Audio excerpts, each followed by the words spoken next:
Thank you very much, Lucy.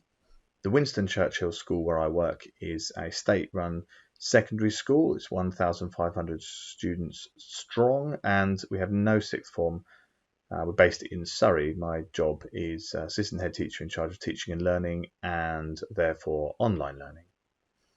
It's a very brief presentation, so some of the things I say are very generalised, and that might be irksome. I apologise for that. Now, at Winston, the thing that's most relevant to this discussion that we do is we try and enable students to become as autonomous as possible, and we're going to talk a bit about how we are trying to learn how technology can support that autonomy. So the last few months have been very revealing. Before we got locked down, we had a meeting and we talked about this being actually an incredible opportunity for us to learn a lot ourselves about online learning. Now, at the time, we sort of identified what we were going to look at, but in retrospect, this is how I would phrase the three questions that we set ourselves. One, what happens when you remove the teacher from the learning environment?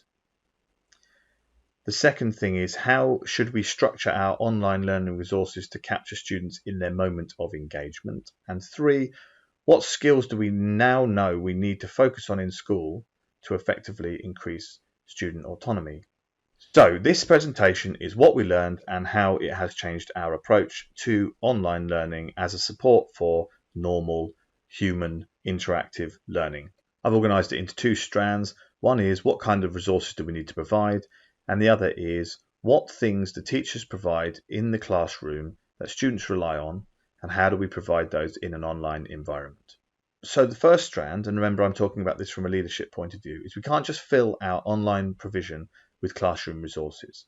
They're designed for a very different purpose and a very different environment. Although we already had quite a substantial online curriculum available to students, when we got locked down, it's completely understandable that what teachers did was use classroom resources to provide opportunities for students to learn at home. So now I'm going to explain what we learned from this. First of all, I hope we all agree that to be successful, the student has to be a motivated learner. We spend a lot of our time creating engaging and motivating ways for students to do the work we ask them to do. So when we are doing our classroom planning, either in the back or the front of our mind, we are thinking about the students who don't want to do the work and how we can engage them. For the purposes of this presentation, I'm going to do a classic teacher analogy to drive home my point. So I have decided as a teacher that you will buy and build a bookcase. I take you to IKEA at a time of my choosing and make you buy a flat pack bookcase, which I have to choose because you refuse to choose one. I then take you home, hand you the instructions, and stare at you whilst you try everything in your power to avoid assembling it. So how do I get you to do it? Option A, cut the instructions up into a fun jigsaw, or option B, threaten you with the bookshelf police. That is the situation we have in the back of our mind when we plan for the classroom. In contrast, the motivated learner wants or needs a bookcase. So they go to IKEA willingly, choose a flat back bookcase and buy it. They come home, open it, and there are the instructions. Now they can use the instructions or they can ignore the instructions. They have a choice. Cutting the instructions up into a jigsaw or threatening them is not going to be helpful. So in looking at and analysing why students weren't engaged in some of the things that were online, we talked to them and they said, well, we just want to get on with it. And so I think in summary, I think we can broadly consider that the act of a student opening an online task is the point at which they are or have the potential to be a motivated learner.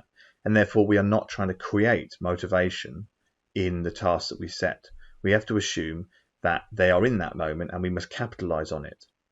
So we want to design tasks that enable students to just get on with it without removing the ability for them to make choices or have challenge, but those need to be appropriate. So the second strand of this presentation is about what teachers provide that students rely on in the classroom, whether those things are desirable, and if they are, how do we provide them online? The first one is security. Teachers provide the nudges, the reassurance, the safety net that keeps students confident and gives them security they're doing the right thing. Therefore, if you ask them to do large chunks of supervised work, they start to feel like maybe they've done an hour of work and it's all wrong. So what we're saying is that we shouldn't ask students to do too much without some kind of feedback. Now in Frog, you can provide self-marking quizzes that will give them instant feedback. You can give them the answers to the questions you're asking, or you can give them a short task which you provide assessment for at the end. The second thing that we think teachers provide is purpose. They provide praise, they provide rewards, and they provide somebody to work for, somebody to impress. So we think that written or verbal feedback is the solution to that. It's essential that when a student does a piece of work, they feel that somebody has cared about it. This is also something that parents can be involved in.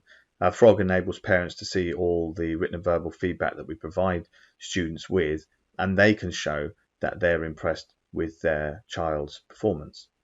We're also considering getting rid of formal grading on assignments that are done online and just kind of recording whether they fully, partially, or didn't address the success criteria, because ultimately home learning is about engaging and doing your best. The third thing that teachers provide is direction. They provide structure, order, progression. They remove students' ability to make choices because they don't have to make choices in the lesson often.